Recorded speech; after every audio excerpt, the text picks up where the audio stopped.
Hello friends, मैं हूं अमित और आप देख रहे हैं अपना चैनल स्टडी विद अमित। आज अपन केमिस्ट्री का फर्स्ट टॉपिक स्टार्ट करते हैं, अम्ल, सार, लवण और पीएच इसके बारे में। तो पहले स्टार्ट करते हैं अम्ल के बारे में। देखो, अम्ल क्या होता है कि जो जिसके अंदर H प्लस आयन होता है, ठीक है ना, यानी कि जो जल में घुलकर H प्लस आयन देता है और इसमें प्रोटॉन देने की क्षमता होती है और एक जोड़ी निर्जन इलेक्ट्रॉन की जोड़ी स्वीकार करने की क्षमता होती है, ठीक है ना। तो अम्ल के बारे में जो बेसिक्स है, देखो अम्ल कौन से जो H प्लस आयन देते हैं, ठीक है ना, जल में घुलकर।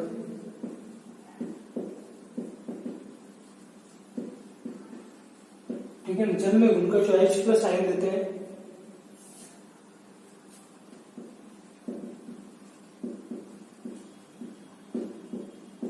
ठीक है ना, जो प्रोटॉन देने की क्षमता रखते हैं या इलेक्ट्रॉन की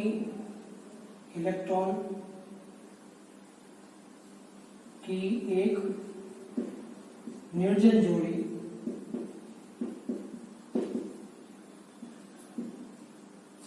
स्वीकार करने की प्रवृत्ति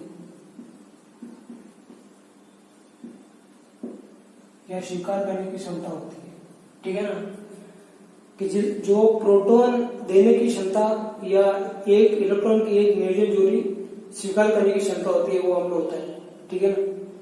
देखो, अम्ल जो होता है वो स्वाद में होते हैं खट्टे, ठीक है ना, स्वाद में खट्टे, और ये नीले लिटमस पत्र को लाल कर देते हैं, ठीक है।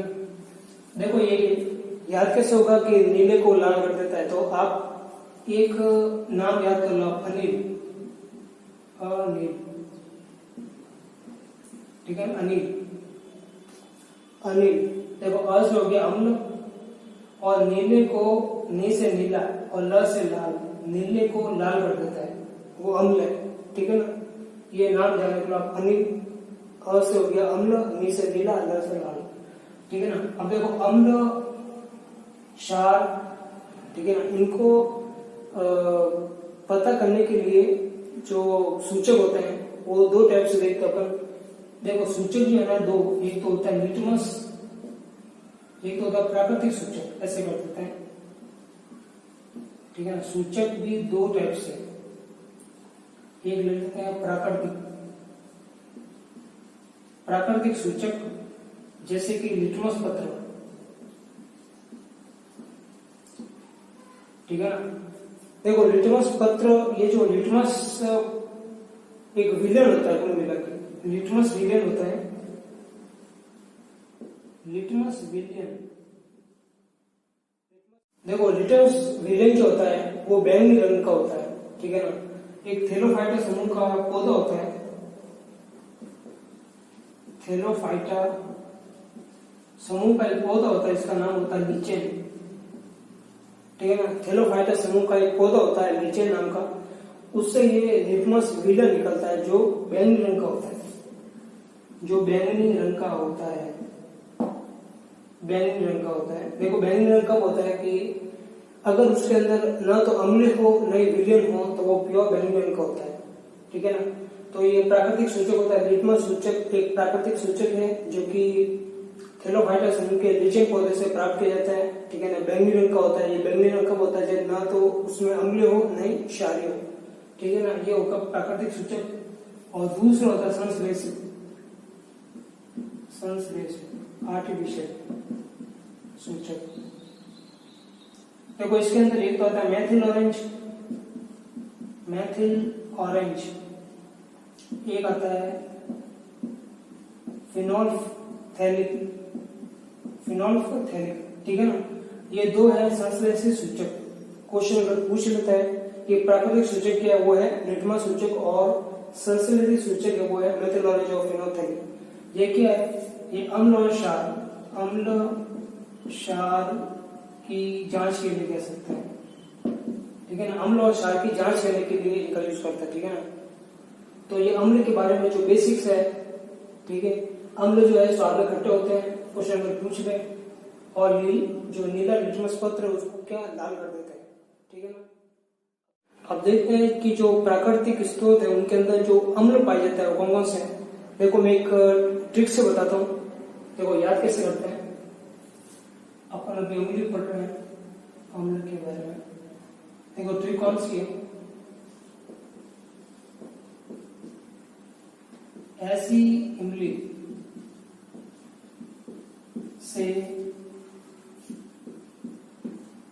खट्टा नींबू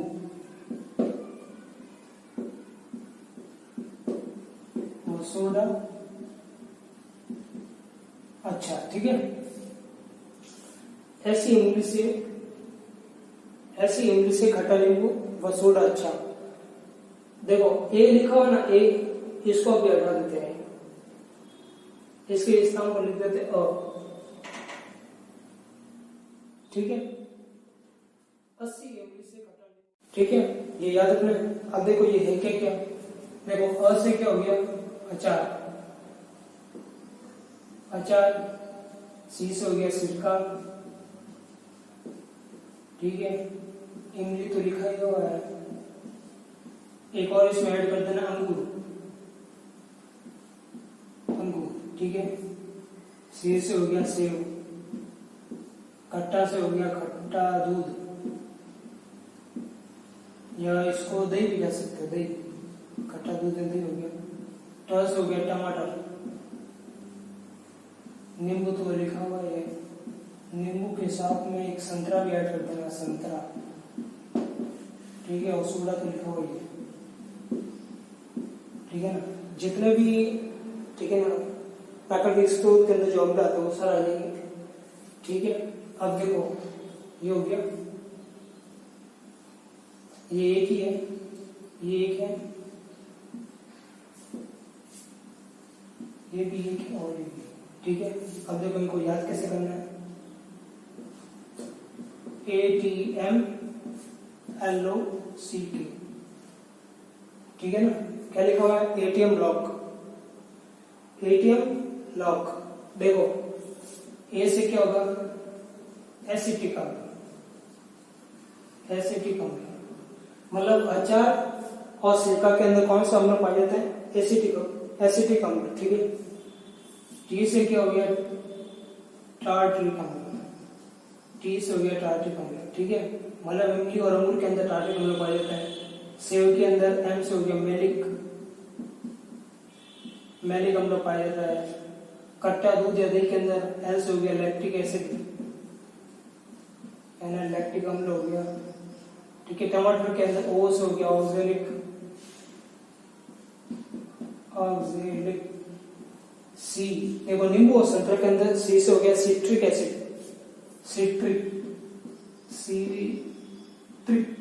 अम्ल, ठीक है। और सोडा वाटर, ये सोडा है, सोडा वाटर, ठीक है ना। के से हो गया कार्बोनिक एसिड, ठीक है। तो ये हो गए टोटल पूरे कंप्लीट। और एक और देखो एम से एक मैलिक एसिड है और एक होता है मैथेनोइक एसिड।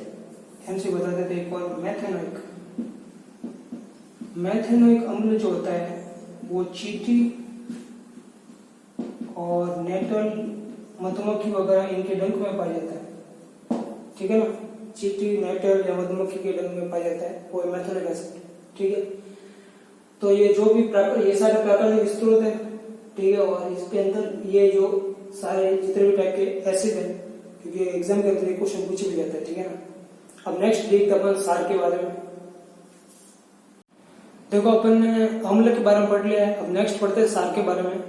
तो जो सार जो होता है वो भस्म का ही भाग होता है, ठीक है ना, बेस।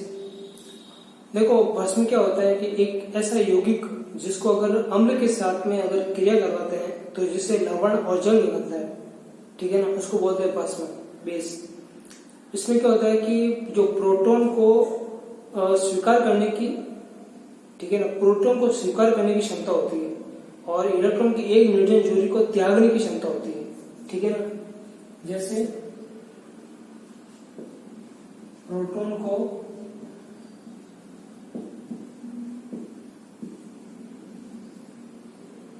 स्वीकार करने की क्षमता और इलेक्ट्रॉन की एक न्यूटन जोड़ी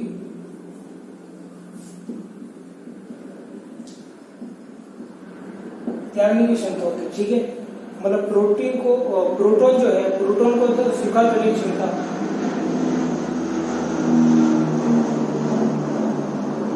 प्रोटॉन को स्वीकार करने की क्षमता और इलेक्ट्रॉन की एक न्यूटन जोड़ी को त्यागने की क्षमता होती है। ठीक है ना, वो होते हैं भस्म यानी बेस। अब देखो जो भस्म है ये दो टाइप में है, एक तो जो जल में विलय हो, जल में विलय, और एक होता है जल में अविलय। ठीक है ना, देखो जल में विलय कौन सा, कि जो जल में विलय हो वो क्षार के रूप में, क्षार। ठीक है ना, देखो अगर इसकी क्रिया अगर करवाते अपन, अम्ल की क्रिया अगर क्षार से कराने पर लवण और जल निकलता है। ठीक है ना, तो वो हो गया क्षार, ये क्षार है जो जल में विलय होता है। ठीक है ना, जो स्वाद में होते हैं कड़वे, स्वाद में कड़वे होते हैं, और जो लाल लिटमस पत्र को, लाल लिटमस पत्र को नीला कर देते हैं। ठीक है ना, अब ये जो क्षार है, अब इस क्षार के जो एग्जाम्पल अगर देखें तो एग्जाम्पल क्या हो गए, जैसे KOH या NaOH, sodium hydroxide, potassium hydroxide और सोडियम हाइड्रोक्साइड। ठीक है ना, ये क्षार के एग्जाम्पल है। और अविलय कौन से, अविलय जो घुलते नहीं है। ठीक है ना, जो अभिक्रिया करवाने पर घुलते नहीं जल में। ठीक है ना, जो क्षार के जो दूसरे गुण है वो प्रदर्शित नहीं करते हैं। ठीक है ना, वो इस कैटेगरी में है। अब इनके एग्जाम्पल अगर देखें तो जिंक ऑक्साइड हो गया, फेरिक ऑक्साइड हो गया, Fe2O3 हो गया। ठीक है ना, ये इसके एग्जाम्पल है। ठीक है, देखो मैंने अम्ल के जो एग्जाम्पल है बताए नहीं थे। अम्ल के एग्जाम्पल अगर देखें तो होते हैं HCl, HNO3, H2SO4, ठीक है ना, CH3COH। ठीक है ना, ये अम्ल के एग्जाम्पल है। और क्षार के एग्जाम्पल है KOH, NaOH वगैरह। ठीक है, अब ये जो सोडियम हाइड्रोक्साइड होता है, इसका यूज कहाँ पर होता है, जैसे साबुन बनाने में, दवा बनाने में, या पेट्रोलियम साफ करने में इसका यूज होता है। ठीक है ना, और भी है milk of magnesia, milk of magnesia, milk of magnesia. ठीक है ना, जिसको MgOH2 लिखते हैं। ठीक है ना, ये पेट की अम्लता, पेट की जो अम्लता है इसको दूर करने में इसका यूज करते हैं, मिल्क ऑफ मैग्नीशिया में MgOH2। ये एक दुर्बल क्षारक है। अगर एग्जाम्पल पूछ रहे कि दुर्बल क्षारक का उदाहरण क्या है, तो मिल्क ऑफ मैग्नीशिया। ठीक है, तो ये क्षार के बारे में हो गया। देखो ये अम्ल और pH स्केल के बारे में अपन नेक्स्ट वीडियो के अंदर पढ़ते हैं। ठीक है ना, ओके, थैंक यू।